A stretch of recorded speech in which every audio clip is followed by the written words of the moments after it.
ഇപ്പോൾ സ്വന്തം കഥയാണ് എഴുതുന്നത്, ജീവിച്ചു തീർത്ത ജീവിതമാണ് എഴുതുന്നത്. അപ്പോൾ അത് നമുക്ക് എഴുതുമ്പോൾ ചിലപ്പോൾ വേദന, ചിലപ്പോൾ ആനന്ദം, പലതരം വികാരങ്ങളിലൂടെ കടന്നു പോവാം.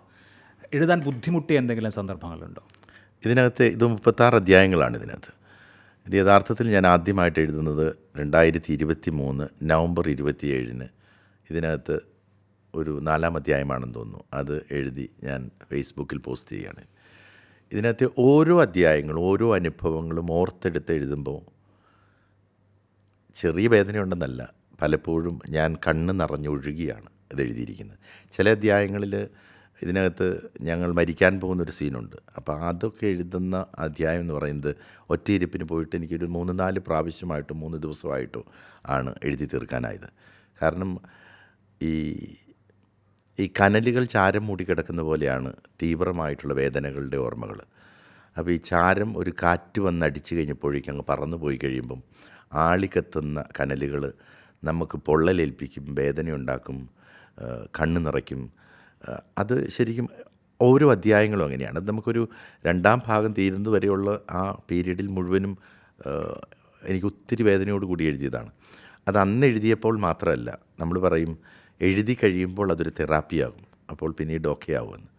ഞാനതിനെക്കുറിച്ച് ഇപ്പോഴും സംസാരിക്കുമ്പോഴും എൻ്റെ കണ്ണ് നിറഞ്ഞൊഴുകിയില്ലെങ്കിൽ എൻ്റെ ഉള്ളിൽ നന്നായി വേദനിക്കുന്നുണ്ട്. അത് ഓരോ ഭാഗങ്ങളും അങ്ങനെയാണ്. എന്തെങ്കിലും കാര്യം വേണ്ട ഇത് ലോകം അറിയണ്ട, അല്ലെങ്കിൽ എൻ്റെ വേദന ഞാൻ അറിഞ്ഞാൽ മതി, അങ്ങനെ തോന്നിയ സന്ദർഭങ്ങൾ ഉണ്ടായിട്ടുണ്ടോ? എന്തെങ്കിലും പിടിച്ചു നിർത്തിയിട്ടുണ്ടോ എഴുത്തിനെ? എഴുത്ത് ഈ 35 മില്യൺ, അതായത് 3.5 കോടി ആളുകളുള്ള ഈ മലയാള ഭാഷ സംസാരിക്കുന്ന ഈ നാട്ടിൽ 10,000 പുസ്തകത്തോളം പെർ ഇയർ ഇറങ്ങുന്നുണ്ട്. അതൊന്നും വായിക്കാനുള്ള സമയമോ സാഹചര്യം ഒന്നും മനുഷ്യർക്കില്ല ശരിക്കും. അപ്പോൾ ഇങ്ങനെ ഒരു പുതിയ ഒരാൾ വന്നിച്ച് എഴുതി ഒരു പുതിയ പുസ്തകം കൂടി സൃഷ്ടിച്ചെടുക്കേണ്ട ആവശ്യമൊന്നും ഇല്ല. അങ്ങനെ ഒരു ബാബു എബ്രാഹത്തെ പ്രതീക്ഷിച്ചല്ല കേരളത്തിലെ ജനങ്ങളിരിക്കുന്നത്. അങ്ങനെ ഒത്തിരി ബാബു എബ്രാഹന്മാർ വരേണ്ടതുമില്ല, അങ്ങനെ കുറേ പുസ്തകങ്ങൾ വരേണ്ടതില്ല. പക്ഷേ എഴുതിയാൽ അതെന്നെ ഒരു ബെറ്റർ ഹ്യൂമൻ ബീയിങ് ആക്കണം, കൂടുതൽ മെച്ചപ്പെട്ടൊരു മനുഷ്യനാകാനായിരിക്കണം ഞാൻ എഴുതുന്നത്. എന്നെ വായിക്കുന്ന ആൾക്ക്, ആ വ്യക്തിക്കും കൂടുതൽ മെച്ചപ്പെട്ടൊരു മനുഷ്യനാകാൻ പറ്റണം. അപ്പം ഞാൻ മറച്ചു വെച്ച് എഴുതാനാണെങ്കിൽ അങ്ങനെയുള്ള ആത്മകഥകളുടെ ഒരു പ്രളയം തന്നെയുണ്ട് മലയാളത്തിൽ. അതെനിക്ക് താല്പര്യമില്ല. ഞാൻ തുറന്ന് എഴുതുള്ളൂ. അതാർക്ക് ബുദ്ധിമുട്ടുണ്ടായാലും അതെൻ്റെ പ്രശ്നമല്ല. പക്ഷേ പിടിച്ചു വെച്ചിട്ടുണ്ടോ എന്ന് ചോദിച്ചാൽ ചില കാര്യങ്ങളുണ്ട്. അത് പറയാതിരുന്നിട്ടില്ല. നമ്മളെ മുറിവേൽപ്പിച്ചിട്ട് ഈ ഓർമ്മക്കുറിപ്പുകൾ അല്ലെ അനുഭവ കഥകളെന്ന് പറയുന്നത് ഒരിക്കലും നമ്മൾ ഒരു ഗ്രഡ്ജ് ഫീലിങ്ങിലായിരിക്കരുത്.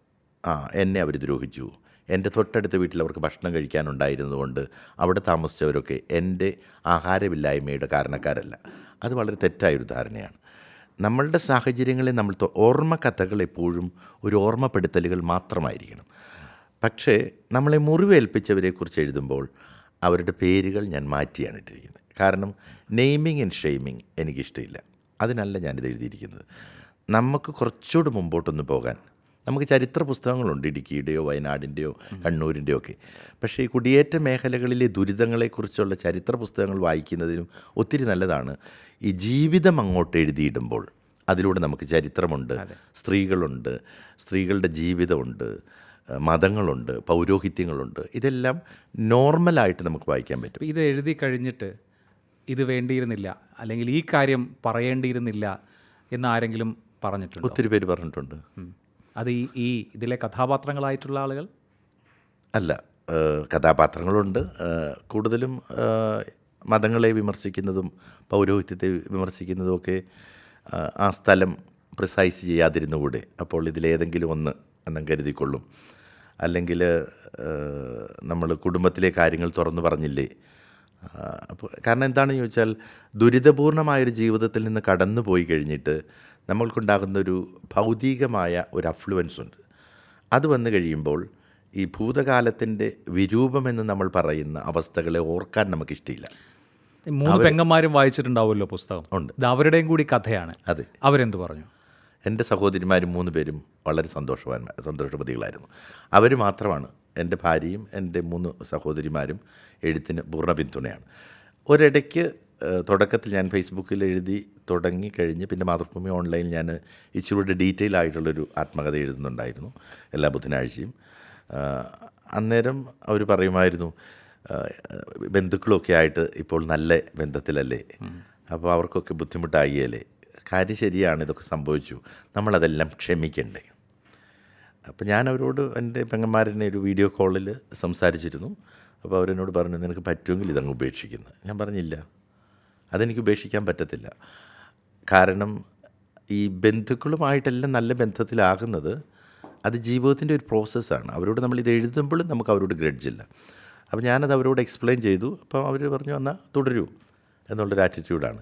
പക്ഷേ അങ്ങനെ എഴുതിയില്ലായിരുന്നെങ്കിൽ നമ്മളുടെ അപ്പൻ്റെ കുടുംബക്കാരും അമ്മയുടെ കുടുംബക്കാരും ഒക്കെ ആയിട്ട് നമുക്ക് ഇന്നും നല്ല ബന്ധത്തിൽ പോയിക്കൂടെ എന്നൊരു ചോദ്യം അവർ ചോദിക്കുന്നുണ്ട്. അത് അവരുടെ ലെജിറ്റിമേറ്റ് റൈറ്റാണ്. അവർ പറയും, ഞങ്ങളെക്കുറിച്ച് നീ എഴുതിക്കോ, അവരെ ഒന്നും കുറിച്ച് എഴുതണ്ട. അങ്ങനെ എഴുതാൻ പറ്റില്ലല്ലോ. നമ്മൾ അരി ഇടിച്ച് പൊടിച്ചിട്ട് പുട്ടിനും പിടിക്കും അപ്പത്തിനുമൊക്കെ വിവിധ തരത്തിലുള്ള അരിപ്പ വെച്ചരിക്കുന്നത് പോലെ ചെയ്യാൻ പറ്റില്ല. പൊടിച്ചിടുക എന്നുള്ളൊരു ജോലി മാത്രമേ എനിക്കുള്ളൂ. അരിക്കേണ്ട ജോലി എന്ന് പറയുന്നത് വായിക്കുന്ന ആളുകളുടെയാണ്.